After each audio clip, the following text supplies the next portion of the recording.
সম্মানিত দর্শকবৃন্দ, আসসালামু আলাইকুম রহমতুল্লাহ। আপনারা যারা নানান রকমের সবজি চাষ করে থাকেন তাদের জন্য আজকের ভিডিওটা অনেক গুরুত্বপূর্ণ। আমরা সবজি চাষ করতে গিয়ে একটা মারাত্মক রোগের সম্মুখীন হই, সেটা হচ্ছে লেদা পোকার সমস্যা। সম্মানিত দর্শকবৃন্দ, এই ভিডিওতে আপনাদেরকে লেদা পোকার সমস্যার 100% উপায় বলে দেব, তাই এই ছোট্ট ভিডিওটা সম্পূর্ণ দেখবেন।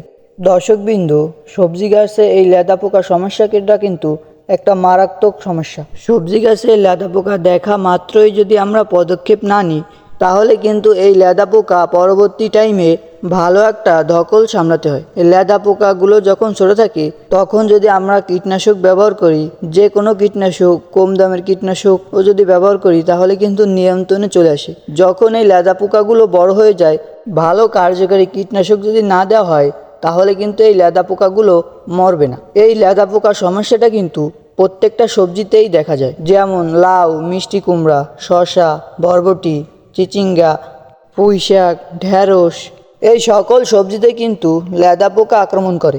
বিশেষ করে এখন যারা শীতকালীন সবজি চাষ করছেন, যেমন পাতাকপি, ফুলকপি এবং যারা টমেটো চাষ করছেন, তাদের ক্ষেত্রে কিন্তু এই সমস্যাটা খুবই লক্ষ্য করা যায়। তো লেদা পোকার জন্য আপনাদেরকে আর চিন্তা করতে হবে না। আমি এই ভিডিওতে এমন কীটনাশকের কথা বলবো, সেই কীটনাশকগুলো ব্যবহার করলে এই লেদা পোকাগুলো একদম নির্বংশ হয়ে যাবে। আমরা সঠিক কীটনাশক ব্যবহার না করার কারণে আমাদের জমির পোকাগুলো নিয়ন্ত্রণ হয় না। যে পোকা জমিতে লাগে, সেই পোকার কীটনাশক যদি আমরা জমিতে ব্যবহার না করি, তাহলে কিন্তু পোকাগুলো দমন হবে না। আমাদের জমিতে এক পোকা লেগে যায়, কিন্তু আমরা অন্য একটা কীটনাশক ব্যবহার করি। এই সব কারণে আমাদের জমিতে প্রতিনিয়ত পোকা লেগেই থাকে। এখন আপনাদেরকে জানাই, লেদা পোকার জন্য আদর্শ কীটনাশক কী, কোন কীটনাশক ব্যবহার করলে জমি থেকে একদম লেদা পোকা নির্বংশ হয়ে যাবে। দর্শকবৃন্দ, লেদা পোকা দমন করার জন্য যে আদর্শ কীটনাশক, সেটা হচ্ছে ইমামেকটিন বেনজয়েন্ট গ্রুপের কীটনাশক। এই কীটনাশকটা মূলতই লেদা পোকা দমন করার জন্য এবং লেদা পোকাগুলোকে মারার জন্য এই কীটনাশকটা আবিষ্কার করা হয়েছে। এই কীটনাশকটা বাজারে অনেক নামে পাওয়া যায়, বাজারে কিন্তু শত শত নামেই পাওয়া যায় এই কীটনাশকটা। এই গ্রুপের কীটনাশক কিন্তু বিভিন্ন কোম্পানির বিভিন্ন নামে বিক্রি করে থাকে। বাজারে কিন্তু অনেক নামে অনেক কীটনাশকই পাওয়া যায়, কিন্তু আপনারা সবসময় মনে রাখবেন কীটনাশকের গ্রুপ অনুযায়ী আপনারা কীটনাশক কিনবেন, যে কোম্পানি হোক না কেন। একটা বিষয় আপনাদেরকে বলি, অনেক দোকানদার আছে যে তারা কীটনাশকের গ্রুপই জানে না, তাদের যেটা মনে চায় সেই কীটনাশকটাই তাদের ধরিয়ে দেয় আমাদেরকে কোম্পানির ইচ্ছে মতন। কোম্পানিওয়ালারা যেভাবে বুঝিয়ে দেয়, সেভাবে আমাদেরকে বুঝিয়ে, আমাদেরকে বোকা বানিয়ে আমাদেরকে ধরিয়ে দেয়, এবং আমরা সেই কীটনাশক ব্যবহার করে আমরা কোনো ফলাফল পাই না। এই জন্য আমাদের বুদ্ধিমতো কীটনাশক কিনতে হবে। তো কি বললাম, লেদা পোকার জন্য আদর্শ যে কীটনাশক হলো ইমামেকটিন বেনজয়েন্ট গ্রুপের কীটনাশক। এই কীটনাশক যদি জমিতে ব্যবহার করেন, তাহলে কিন্তু লেদা পোকা একদম নির্বংশ হয়ে যাবে, এবং জমিতে কিন্তু 10 থেকে 15 দিনের মধ্যে আর কোনো লেদা পোকা দেখা যাবে না।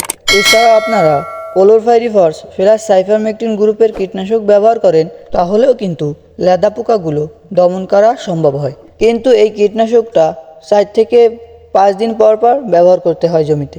ইমামেকটিন বেনজয়েন্ট গ্রুপের কীটনাশকের কিছু নাম বলি। যদি আপনাদের অঞ্চলে এই কীটনাশকগুলো পাওয়া যায়, তাহলে এই কীটনাশকগুলো কিনবেন। 1 নম্বর কীটনাশক সাসপেন্ট, এটাও কিন্তু একটা ভালো কীটনাশক লেদা পোকা দমন করার জন্য। 2 নম্বর কীটনাশকটা হচ্ছে সিনজেন্টার কোম্পানির প্রোক্লিম। 3 নম্বর কীটনাশক হচ্ছে এশিয়ার কোম্পানির প্রোটেক। এই কীটনাশকটাও কিন্তু ভালো মানের একটা কীটনাশক। আপনারা যে কীটনাশকটা কিনেন না কেন, আপনারা কিন্তু গ্রুপ ঠিক রেখে কীটনাশক কিনবেন। গ্রুপ হচ্ছে ইমামেকটিন বেনজয়েন্ট গ্রুপের কীটনাশক। এই কীটনাশকটা প্রতি লিটারে 1 ml মিশিয়ে যদি স্প্রে করতে পারেন, তাহলে কিন্তু পোকাগুলো মারা যাবে। পোকা যদি পাতার উপরেও থাকে আর পোকা যদি পাতার নিচেও থাকে, যেখানে থাক না কেন, পোকাগুলো মারা যাবে। পোকার গায়ে ওষুধ না লাগুক কিংবা না লাগুক, পোকাটা কিন্তু মারা যাবে। গাছের রস যদি পোকায় খায়, তাহলে কিন্তু গাছটা মারা যাবে। তো দর্শকবৃন্দ, এই ছিল আজকে লেদা পোকা দমন করার ভিডিও। সম্মানিত দর্শকবৃন্দ, আমি কিন্তু অনেক রকমের সবজি চাষ করছি। আমি কিন্তু 12 মাসই সবজি চাষ করি। আমার কাজই সবজি চাষ করা।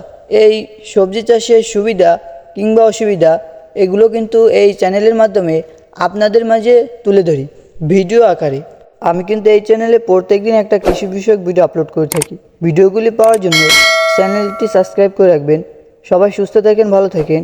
আসসালামু আলাইকুম রহমতুল্লাহ।